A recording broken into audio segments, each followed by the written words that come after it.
네, 이 시각 K스탁 들어가겠습니다. 오늘 나와주신 두 분 전문가 말씀드릴게요. 메리츠증권 여의도 영업금융부 이기택 멘토 그리고 하이투자증권 디지털마케팅부의 염정 멘토 나왔습니다. 어서 오십시오. 네, 안녕하세요. 안녕하십니까.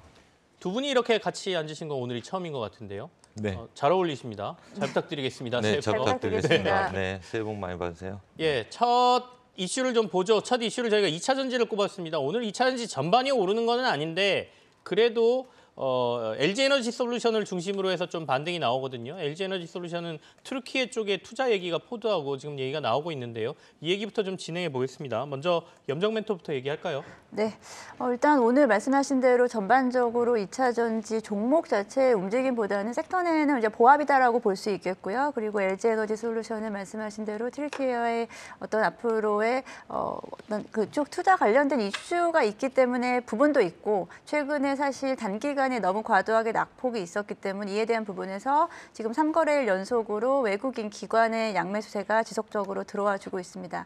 이제 LG에너지 솔루션이 이제 또 최근에 빠질 만큼 빠졌기 때문에 또 관심을 가지시는 분들도 있으실 텐데 이번 달 같은 경우에는 사실 이런 여러 가지 이슈가 있었죠. 전기차 전반적인 수요 부진에 대한 부분이 아직도 해결이 안 된 부분이 있고 그리고 테슬라가 이제 저점에 대한 부분에서 다시 올라왔기 때문에 관련해서 2차 전지 대부분의 종목들이 다시 좀 올라왔지만 또 LG에너지 솔루션은 또 이번 달 말에 또 보호예수 물량 해제에 대한 부분도 있습니다. 여러 가지 좀 이슈가 있기 때문에 일단 이번 달 한 달은 다소 좀 변동성이 있을 거다라고 좀 생각을 하고 있고요. 저는 일단은 그 오버행 이슈에 대한 부분이 좀 주요한 부분이다라고 생각을 하고 있는데 아무래도 이제 우리 사주 물량 자체가 이제 3%대임에도 불구하고 실제 유통 비율로 보자면 20%가 넘는다라고 할 만큼 사실 시장에서는 좀 충격을 줄 수 있을 거다라고 생각하고 있습니다. 이제 우리 사주 물량 같은 경우가 일단은 작년 1월에 공모가가 30만 원이었는데 아직은 그래도 이제 충분히 좀 수익을 거둘 수 있을 만큼의 수익률을 가지고 있고 또 여기에 많은 이제 우리 사주 물량에서 나온 부분이 대출을 이용한 이런 물량들이라고 하다 보니 아무래도 그래도 일단은 그에 대한 부분을 좀 털어내고 일정 부분은 좀 물량이 나오지 않을까라고 예상을 하고 있고 이제 그에 대한 부분으로 다들 예상을 하고 있기 때문에 이제 보호예수 물량이 열리는 그 순간부터는 다소 좀 이제 매도세가 좀 나오지 않을까라고 생각하고 있습니다. 그러면 지금 많이 빠졌기 때문에 지금 매수를 할 것인가 아니면 1월 말까지 기다려서 2월 초로 넘어갈 것인가에 대한 부분이 좀 고민이 될 부분이다라고 생각하고 있는데요. 일단은 이제 6월에 보호예수 때도 사실은 크게 영향을 받지 않았어요. 우리 그때도 오버행 이슈에 대한 걱정을 좀 했지만 생각보다 주가는 강하게 흘러갔는데 이번 이제 오버행 이슈는 조금 앞으로 한 2, 3주 정도 남았기 때문에 그에 대한 부분으로 인해서 수급의 영향을 좀 받을 수 있다라고 좀 보고 있고요. 전체적으로 2차 전지가 다시 조금은 좀 탄력을 받는 분위기는 맞지만 이런 부분이 사실 또 수급적인 부분이 가장 중요한 종목이 또 LG에너지 솔루션이다 보니까 그런 부분 같이 좀 체크를 하시면서 어떻게 보면 좀 눈치를 보면서 좀 매수 들어가실 분들은 지금 주 단위로 사실 좀 끊어가면서 좀 확인을 하셔야 되지 않을까 아니면은 주 단위로 조금씩 분할 매수 관점에서 접근하시는 게 어떻겠나라고 생각하고 있습니다. 일단은 42만 원을 바닥으로 해서 조금 반등세가 보이고는 있어요. 오늘도 이제 앞서 튀르키예의 포드하고 합작 공장 얘기가 나왔다라고 말씀드렸는데 주가가 윗꼬리를 달았습니다. 시장 전체가 조금 약세인 것도 있지만 오르다가 좀 빠지는 모습이고요. 말씀하신 대로 이달 말에 약간 자사주라든지 이런 보유예수가 풀리는 물량에 대한 오버행 이슈가 있기 때문에 변동성이 좀 커질 것 같다 이런 얘기를 좀 하고 계십니다. 이기택 멘토께서는 일단 회사 자체를 좀 한번 봐보죠. 왜냐하면 어제 실적 발표에 의해 증권사 보고서들을 보니까 당분간 좀 부진할 것 같다라는 의견이 있더라고요. 그러니까 딱히 좋은 보고서는 아니었거든요. 그럼에도 오늘은 이슈 때문에 좀 주가가 오르고 있는데 어떻게 봐야 될까요? 지금 상황이 이게 뉴스를 지난주 보도까지만 해도 손바뀜이 있었던 거였거든요. 왜냐하면 SK온과 하기로 했던 것들이 이제 LG에너지 솔루션으로 넘어간 건데 SK온이라면 SK이노베이션 주가를 봤을 때 사실은 그다지 크게 변동하는 모습은 아니거든요. 그러니까 이 내용이 시장에 녹아져 있었던 주가냐를 놓고 봤을 때 이 내용보다는 사실은 어저께 테슬라 최근에 주가 반등이 좀 더 2차 전지주 전체적으로 분위기를 전환시켜 놓은 것으로 좀 보여지고요.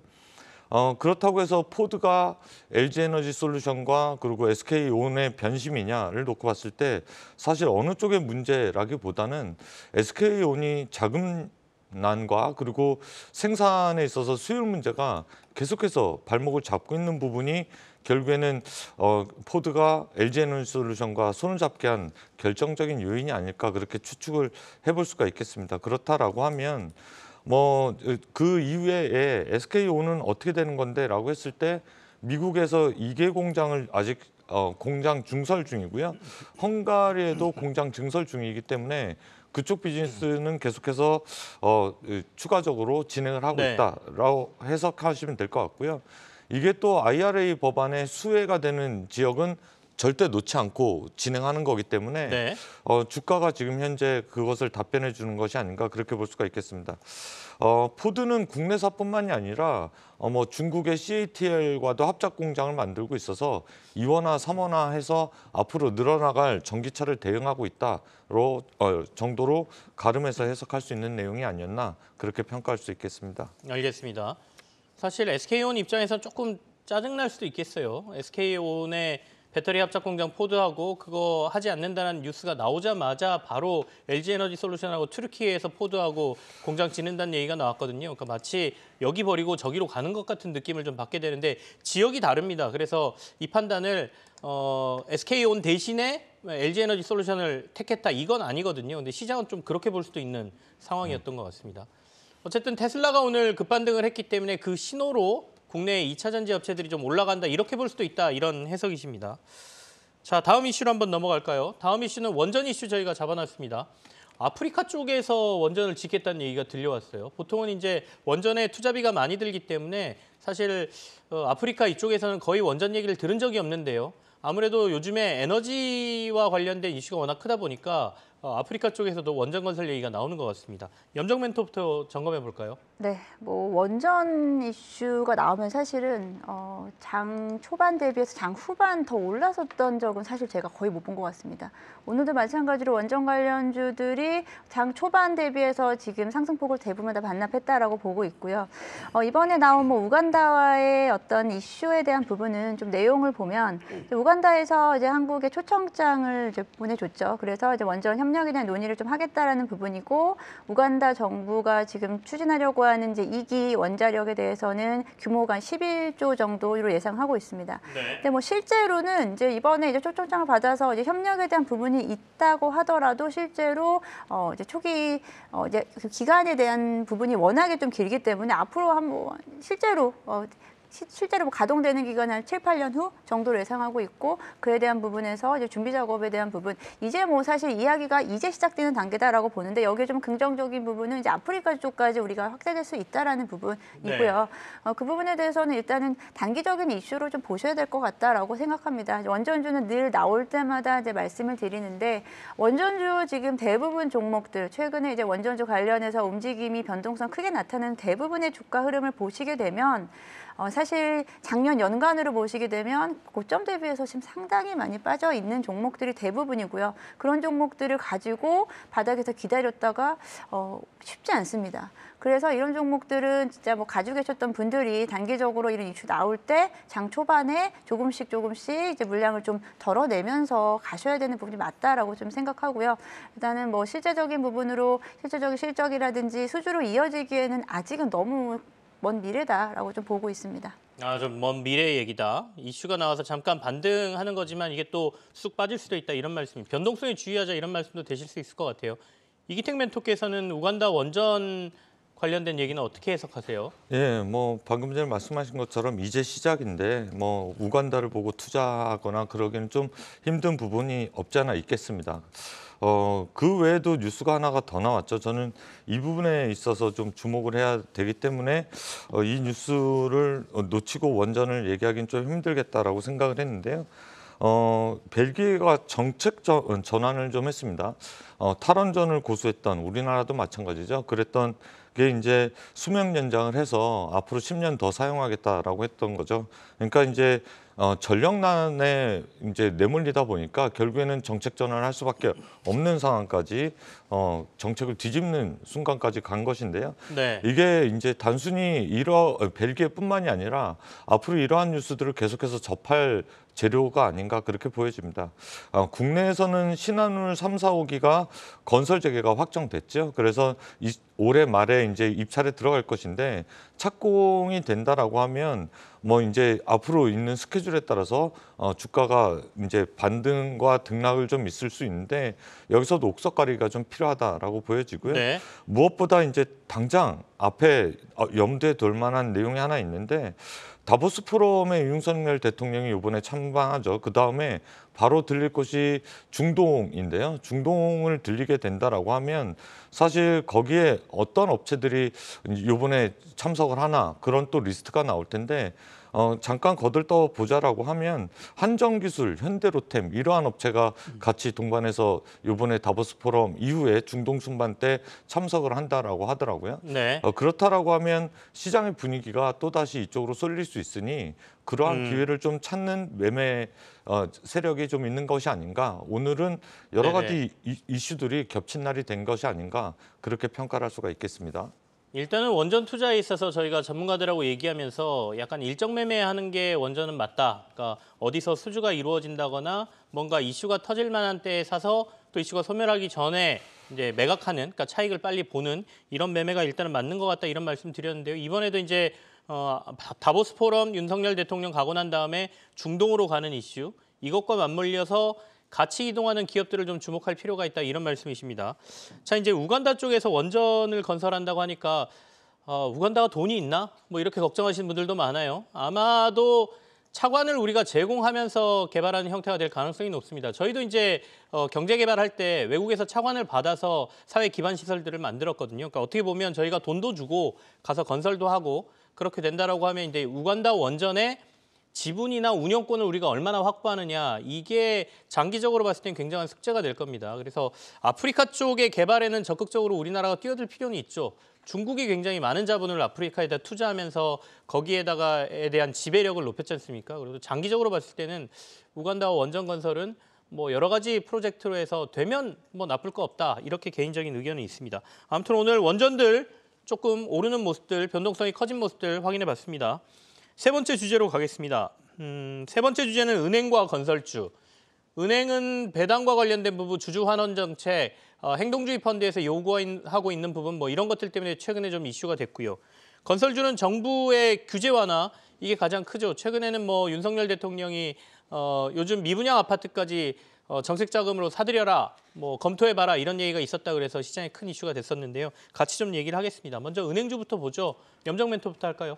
네, 일단 말씀하신 대로 은행 업종과 그리고 건설 업종이 이제 지난 1월 첫째 주에 가장 큰 상승폭을 좀 보여줬던 섹터기도 한데요. KRX 은행 지수가 이제 한 주 동안 13% 올랐고 그리고 KRX 건설 지수는 5% 정도 상승을 했습니다. 사실 이렇게 은행주가 뭐 한때 뭐 7%, 하루에 7%, 8% 이렇게까지 오르기가 정말 어려운 사실 시장인데 저 사실 그렇게 이런 대형 금융주가 그렇게 많이 오른 적을 별로 몇 번 보지를 못했는데 그만큼 좀 상승폭이 컸던 것은 아무래도 1.3 대책에 대한 효과가 가장 컸다라고 보고요. 아무래도 이제 건설 쪽과 연계돼서 뭐 부동산 대출에 대한 수요 증대가 가장 중요한 부분이다라고 생각하고 네. 거기에 뭐 이제 주주 환원 정책도 적극적으로 하겠다라는 이제 지주사들의 이제 발표를 통해서 그에 대한 부분이 좀 강하게 좀 어필이 됐다라고 보고 있습니다. 이제 은행 쪽이라든지 금융주 관련해서는 이렇게 좀 크게 한번 움직였기 때문에 추가적인 상승을 뭐 기대한다기보다는 이 정도 수준이 얼마나 유지될 수 있느냐가 전 더 중요하다라고 좀 생각을 하고 있고요. 네. 그리고 이제 건설 쪽에 대한 부분은 이번에 이제 많은 이제 대책들이 나왔었죠. 사실 이제 이렇게 파격적으로 이제 나온다라는 부분이 긍정적으로 좀 볼 수도 있지만 이제 그만큼 부동산 시장이 어렵다라는 걸 좀 반증을 한다라고 생각하고 있습니다. 뭐 분양가 상한제 완화라든지 전매제 또한 완화 이 부분이 지금 뭐 둔촌주공 쪽을 좀 타겟으로 해서 나온 정책이 전략이라고 좀 이야기를 하고 있는데 그에 대한 부분이 이제 전체적으로 파급을 미쳐야 되고 이 수도권에서 이제 지방까지 이제 파급이 미치는지에 대한 여부는 중요하다라고 생각하고 있습니다. 최근에 우리가 뭐 부동산 지금 주식을 얘기하고 있지만 이제 네. 부동산 쪽에서 최근에 매수 문의가 좀 다시 좀 재개되고 있다는 이런 기사들이 많이 나오고 있습니다만 이 부분이 실제적으로 다시 반등할 수 있는 여력이 있는지에 대한 부분은 아직은 좀 미지수다라고 좀 보고 있고요. 그래서 이제 건설주라든지 이제 은행주 같은 경우는 단기적으로 움직임을 좀 나타낼 수 있지만 저는 중장기적으로는 아직은 좀 시기가 아직은 좀 아니지 않나라고 좀 보고 있습니다.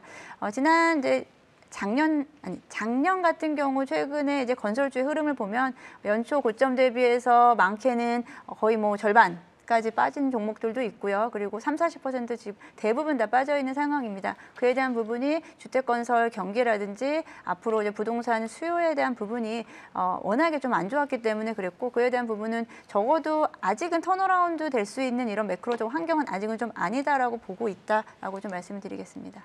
아마 개별적으로는 좀 다를 수도 있겠습니다. 각각 건설사들 중에 아까 우리가 해외 얘기 잠깐 했지 않습니까? 뭐 중동에서 큰 수주를 한다거나 이런 거는 개별 이슈이기 때문에 전반적으로 업종을 놓고 봤을 때는 아직은 반등으로 가기에는 조금 애매한 구간이다라는 말씀이고요.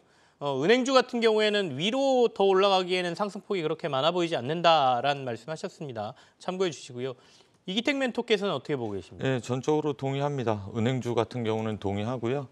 건설주도 사실은 뭐 지금 현재 상황에서 뭐 이 고금리에 사람들이 주택을 추가적으로 구매할 여력이라든가 경기도나 이슈라든가 뭐 지금 현재 규제는 풀고 있지만 당장 매수하려고 하는 사람들이라든가 분양에 뛰어들려는 사람들이 많지 않을 것이다. 무엇보다 건설사들이 마진이 그렇게 좋지 못할 것이다. 인건비 올라갔죠. 네. 자재 가격 올라갔죠. 그러니까 예전만큼 마진은 나오기 힘든 구간이다. 그렇게 보셔서 사실은 이러한 것들은 오래 지속될 수 있는가라는 부분에 대해서 국내 건설, 특히 국내 쪽에 특화되어 있는 건설주들은 뭐 낙폭과에 따른 반등 정도, 그동안에 안 좋았던 PF라든가 그러한 리스크가 어느 정도 해제된 그 정도의 되돌림 정도가 나타나는 것이 아닌가 그렇게 볼 수가 있겠고요. 네. 또 하나 말씀을 첨언을 해드리자면 그래도 어디가 좀 괜찮을 수 있을까를 거듭봤는데 아무래도 글로벌리 에너지, 화학 그리고 정유업체들이 발주를 하게 되고 수혜를 좀 입을 수 있는 플랜트에 대한 설계 능력을 좀 가질 수 있는 뭐 현대건설의 자회사 현대엔지니어링 그리고 삼성엔지니어링 네네. 정도가 해외 쪽에서 수주 모멘텀들이 있기 때문에 다른 건설사들보다는 좀 나을 가능성이 있다 그렇게 보여지고요. 은행주 잠깐 말씀을 드리자면 행동주의 펀드에서 배당 관련돼서 서한을 보냈는데 답변이 왔는데 신한이 가장 먼저 답변을 했죠. 그렇게 하겠다라고. 그래서 배당을 늘릴 여력이 좀 생긴 것이고 한은에서도 최근에 이야기가 나온 게 각 은행별로 배당에 대해서 더 이상 규제를 하거나 하진 않겠고 그리고 이제 자율적인 거에 좀 맡길 것 같은 뉘앙스의 답변이 나왔었기 때문에 은행주의 반등은 좀 1월 달에 이루어졌었고 네. 배당 매력 때문에 작년 말에 투자했던 것들의 낙폭이 이제 다시 또 배당 여력이 커지면서 반등을 좀 보여줬는데 이 자리에서 추가적으로 상승하기는 빠른 시간 안에 큰 폭의 상승을 보였기 때문에 잠깐 네. 뭐 기간적인 시간적인 횡보 구간이 좀 필요하다 그렇게 평가가 될 수 있겠습니다. 아마도 올해 내내 은행주가 만약에 뭐 급락을 한번 해서 올라갈 수 있는 포션이 좀 더 늘어나면 모를까 한 주에 이 정도 반등이 은행주가 또 나오기는 좀 힘들지 않을까라는 개인적인 생각도 있는데요. 기관 투자자들은 또 다릅니다. 뭐 은행주에 대한 투자가. 근데 개인 투자자로서 저보고 은행주 투자할래 그러면 다른 좋은 것도 많은데 굳이 은행주 해야 됩니까? 이런 생각이 들기도 합니다. 자, 어쨌든 은행주 쪽하고 건설주를 좀 봤고요. 건설주 중에서는 조금 성격이 다르긴 합니다만은 엔지니어링 회사들은 좀 괜찮겠다 이렇게 말씀하셨어요. 현대엔지니어링 그리고 삼성엔지니어링 특히 요즘 이제 플랜트 쪽 이쪽이 그 약간 뭐라 그러죠? 호황기에 들어갔다라고 봐야 되겠죠. 그러다 보니까 엔지니어링 회사들은 좀 주목받는 상황입니다. 다음 이슈로 가겠습니다. 저희 다음 이슈 뽑은 게 JP모간 헬스케어 컨퍼런스입니다. 이제 개막을 하죠.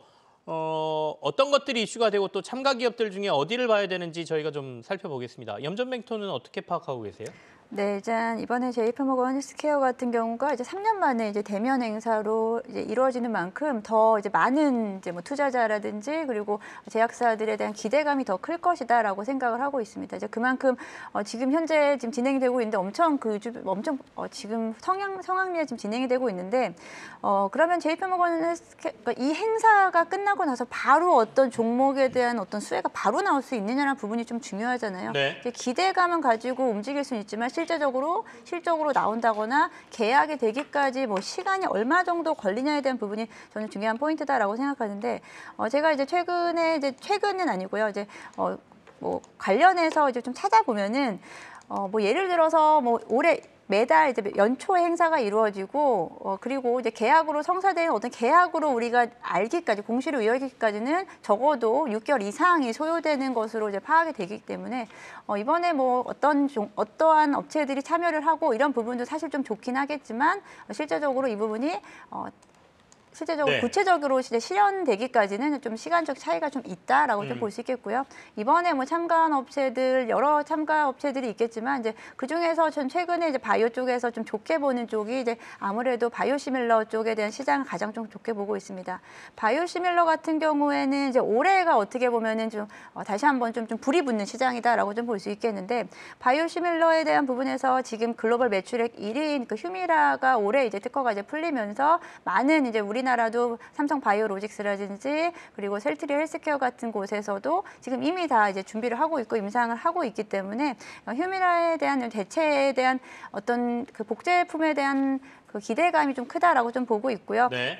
그 외에도 뭐 스텔랄라라든지 여러 가지 이제 바이오시밀러 시장 자체 확대에 따른 실질적인 매출 성장세가 나올 수 있는 이런 전 대형주가 오히려 좀 더 중장기적 관점에서 좋지 않겠나라고 좀 보고 있습니다. 일단 사실은 지금 환경이 이 제약바이오 업종이 자금 조달하기가 되게 어려운 환경이긴 합니다. 그래서 작은 데보다는 좀 큰 규모의 회사들, 재무적으로 그나마 미리 자금을 좀 땡겨놓은 회사들을 위주로 보시는 게 좋겠다라는 개인적인 의견이 있는데요.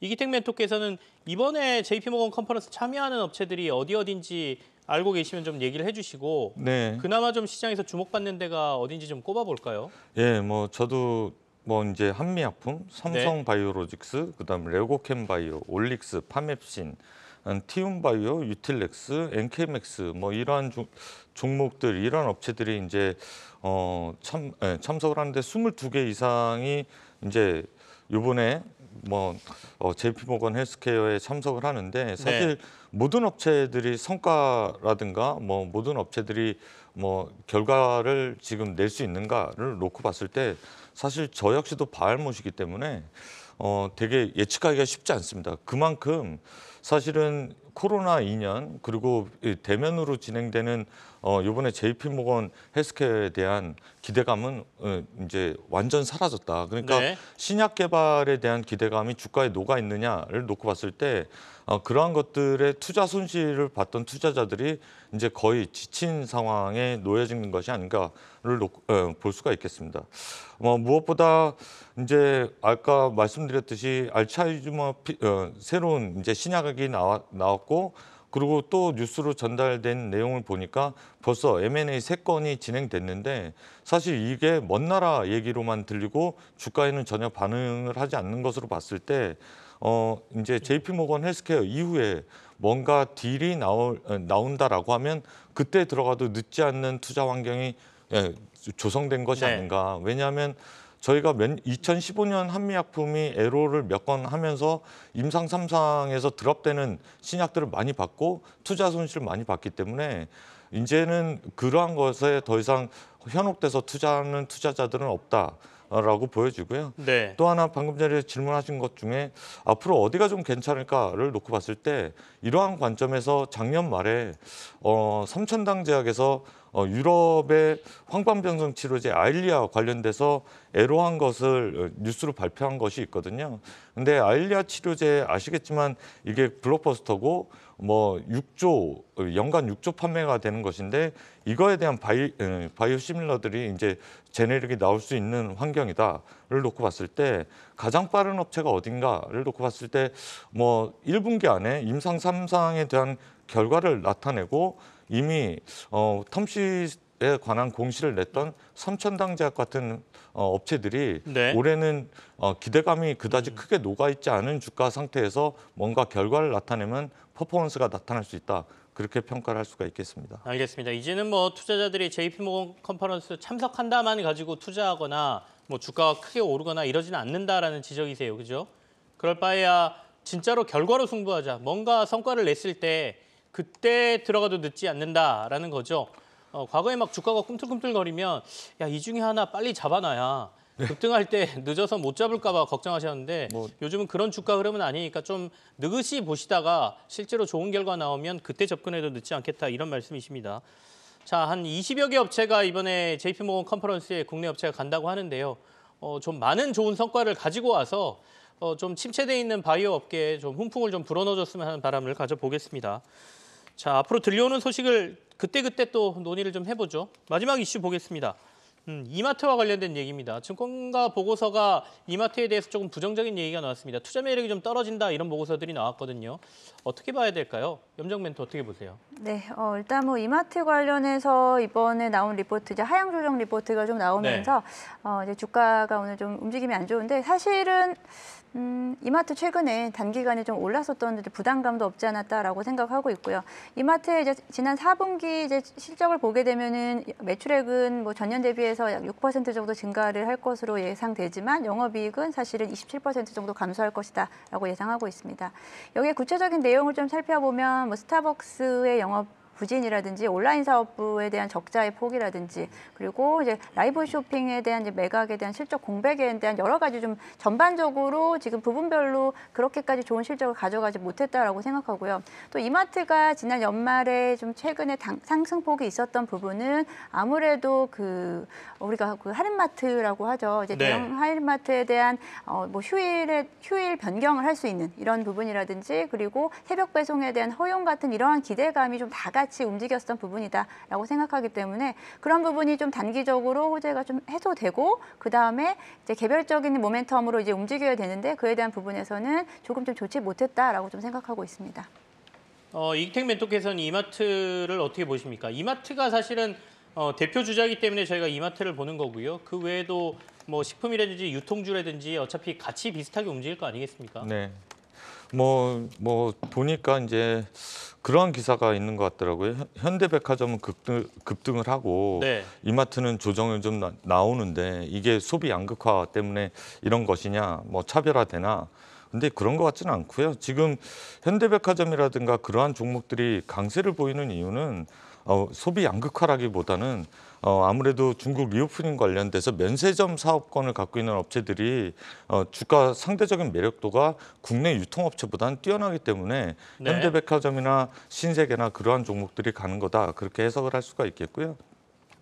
무엇보다 이마트가 이제 의무휴업제가 폐지가 되면서 주가의 반등을 이끌어냈습니다만 앞으로 이제 온라인 쪽에서 손익 개선이 이제 앞으로도 계속 나와야 되는데 사실 오프라인 매장보다 온라인 매장에서 적자폭이 커지고 있거든요. 그러니까 금리 상승하고 온라인 시장이 계속해서 둔화가 되면서 적자를 겪어가는 이 플랫폼을 어떻게 살려낼 것인가. 그러니까 쿠팡하고 경쟁을 해야 되는데 쿠팡이 너무 강력하다. 뭐 이러한 역설이겠죠. 그렇다라고 하면 이러한 것들을 보여주기 위해서는 무엇보다 이마트가 이제 체질 개선하기 위해선 온오프라인을 어우르는 그러니까 쿠팡을 대적할 수 있는 뭔가 거듭날 수 있는 묘수가 있어야 되는데 당장 올해 내는 그런 것들이 뚜렷하게 보이지 않는다. 그렇기 때문에 이익성 개선이 뚜렷하게 보이지 않는다. 그래서 목표 주가를 하향한다. 그러한 내용들이 되지 않을까 싶습니다. 그럼에도 불구하고 이마트 이제 국내 유통사라기보다는 뭐 편의점들 간편식을 팔고 뭐 이제 간단하게 소비를 할 수 있는 편의점 유통사는 상대적으로 고금리 그리고 뭐 아시겠지만 이러한 경기 불황 상황에서는 그나마 괜찮은 유통이 될 수 있는 대안이다를 놓고 봤을 때 마트보다는 면세점, 편의점 쪽에 투자하는 게 옳은 선택지가 아닌가 그렇게 판단하고 있습니다. 네. 자, 이마트에 대한 의견 저희가 좀 봤습니다. 아무래도 뭐 양극화 뭐 이런 거보다는 현대백화점하고 주가가 반대로 가는 이유는 현대백화점은 중국의 리오프닝 이슈, 그러니까 면세점과 관련된 사업권 가지고 있는 데는 좀 주목을 받는 그런 현상으로 해석하는 게 맞다라는 말씀 주셨습니다. 자, 오늘 사실 시장에서 가장 큰 이슈는 챗 GPT라고 하죠. 최근에 나온 인공지능을 활용한 일종의 검색 시스템인데요. 이게 이슈가 되고 있었는데 오늘 마이크로소프트가 여기에 투자를 고려하고 있다는 얘기가 나오면서 국내에서도 주가들이 좀 꿈틀꿈틀거리거든요. 이기택 멘토께서는 지금 꿈틀거리는 곳들의 투자 의견을 어떻게 주시겠습니까? 예. 지금 꿈틀거리는 종목들이 챗 GPT, 오픈 AI의 대결에서 네. 어느 정도 성과를 낼 수가 있을까요? 저는 꽝이 날 것 같은데요. 왜 이런 말씀을 드리냐면 구글도 대적하기 힘든 뭔가 솔루션이 나온 겁니다. 사용해 보셨는지 모르겠는데 만약에 챗 GTP가 지금은 채팅으로 하지만 음성 인식이 접목된다면 그 영화 허가 나오는 거거든요. 네네네. 예, 그렇다라고 하면 우리나라 쪽의 음성 인식에 좀 강자인 그런 업체가 되려 주목받을 수 있지. 지금 관련돼서 인공지능 개발하는 업체들이 주목을 받는다? 게임이 안 될 것 같다라는 개인적인 생각을 좀 하고 있습니다. 사실은 이슈하고 연결된 데를 찾아서 시장에서 좀 들어올리는 그런 현상이라고 봐야 되겠죠. 마이크로소프트하고 뭐 조금이라도 연관이 있다 그러면 주가가 오르고 뭐 인공지능으로 뭐 채팅 이런 거 하고 있다면 오르고 뭐 이런 현상이지 이게 변동성이 너무 커질 거를 좀 고려하셔야 되겠습니다. 또 급락할 수도 있으니까요. 주의하시기 바라겠습니다. 두 분과 지금 이 시각의 주요 이슈는 여기서 마무리를 하고요. 관심주 확인해 보겠습니다.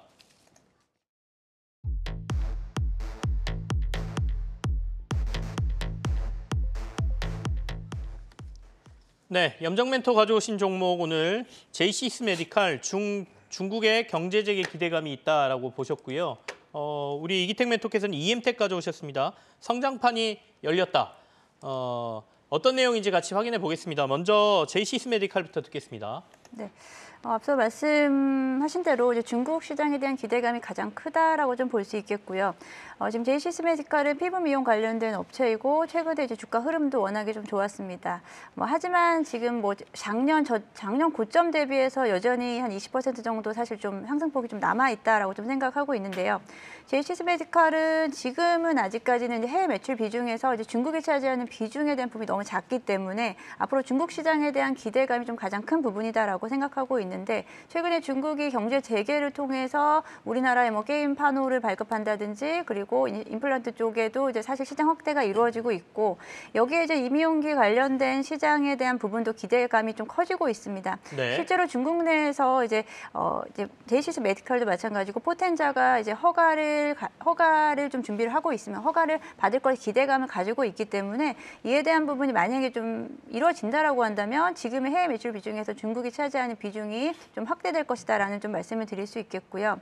지난해 같은 경우에 이제 계속해서 사실 연간으로 이렇게 매출 성장세가 보여지는 종목이 사실 몇 안 되는데 제이시스 메디칼은 2020년 대비해서 2022년 2년 동안 매출액이 2배 성장을 했고 지금 영업이익이 약간 3배 정도 성장한 기업입니다.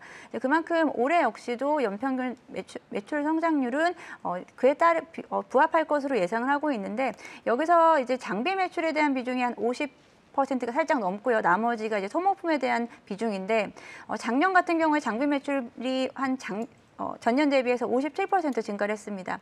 장비가 먼저 팔리고 나면 소모품, 카트리지라든지 이런 부분이 자연스럽게 이연될 수 있는 매출이기 때문에 네. 여기에 장비 매출이 작년 같은 경우에 크게 폭발적으로 성장을 했기 때문에 이에 대한 추가적인 추가 매출도 이루어질 수 있는 기대감이 좀 있습니다.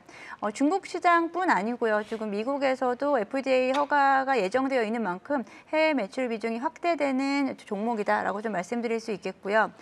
이 종목 최근의 흐름 자체가 단기적으로 지난 3분기 정도부터 최근까지 계속해서 상승세를 좀 가져가고 있고요. 네. 최근 한 5거래일, 4거래일 정도가 지금 조정을 좀 받고 있는 모습입니다. 이에 대한 부분은 아시다시피 미국의 이제 투자사가 적극적으로 지분에 대한 부분을 좀 매수했기 때문에 부분도 있겠지만 이에 대한 부분보다는 저는 또 앞으로의 말씀드렸던 성장세에 대한 좀 확보가 좀 중요한 종목이다라고 보고 있고요. 최근에 다시 한번 또 외국 외국인들의 매수세가 또 들어와주는 모습을 확인할 수 있겠고 네. 단기적인 조정이 이루어질 경우에 추가적으로 정고점 10,000원 선을 다시 한번 터치한다라고 한다면 신고가를 보여줄 수 있는 종목이 아닐까라고 생각하고 있습니다. 단기적으로 조정을 좀 거치고 난 다음에 다시 신고가까지 갈만하다. 목표가는 10,000원, 손절가 7,600원 제시하셨습니다. 자, 이기택 멘토가 가져오신 EM택 듣겠습니다. 네. 작년에 이제 본업인 스피커가 좋지 않았죠. 그러니까 스마트폰이 많이 팔리지 않으면서 작년에 기저 효과에 따라서 올해는 어느 정도 선방을 할 것으로 보여집니다. 워낙 안 좋았기 때문에 이제는 뭐 올해 한 7% 정도 성장을 하더라도 그 기대감이 없는 상황이기 때문에 스마트폰 판매량에 따라서 본업인 스피커가 어느 정도 선방을 할 수가 있다라고 보여지고요. 그렇게 보는 또 하나의 이유는 뭐 스피커 쪽에서도 탈중국 가능하기 때문에 삼성이라든가 국내 핸드셋 업체들이 결국에는 선호하는 하이엔드급의 스피커를 사용할 수 있는 구조나 여건이 마련됐다라고 보여지고요. 본업에서도 성장하지만 무엇보다 EM택 하면 가장 관심 있는 게 관련한 전자담배 기기를 제조하고 판매하는 회사입니다. 다들 아시는 얘기지만 KTNG를 통해서 릴을 제조하고 네. 이것을 필립 모리스가 유통을 해서 전 세계에 판매를 하고 있는데 베트남 공장에서 생산해서 판매를 합니다. 그런데 작년, 재작년 계속해서 증설을 이루어졌고요. 올해도 증설을 이루어지고 있습니다만 이미 증설 효과는 작년 하반기서부터 나타나고 있다라고 보여집니다. 무엇보다 필립 모리스 향 매출, KTNG 향 매출 를 보시면 KTNG IR을 할 때 가장 크게 매력도가 보이는 것은 무엇보다 관련한 전자담배의 판매 국가가 늘어나는 내용들이거든요. 그렇다라고 하면 거기에 기기를 납품하는 EM택이 수혜가 가능하다라고 보여지고요. 또 하나는 글로벌 1위 업체인 필립 모리스 이외에 BAT 2위 업체도 이제 글로를 판매하기 시작했는데 네. 작년에 성공적으로 런칭이 완료됐다라고 보여지고요. 그렇다라고 하면 3위, 4위, 5위 업체도 역시 이제 관련한 전자담배 생산과 판매, 유통을 할 텐데 그러려면 앞으로 고객처 다변화는 이루어질 수 있다라는 관점에서 낙폭 과대이기도 하지만 올해는 성장판이 열려있는 한 해가 될 것이다라는 관점에서 EM택 주목받을 만하다라고 말씀을 드리고 싶습니다. 알겠습니다. EM택 35,000원 목표가, 손절가 20,000원 제시하셨습니다. 자, 염정 멘토와 이기택 멘토하고는 여기서 마무리를 짓죠. 두 분 오늘 고맙습니다. 네, 감사합니다.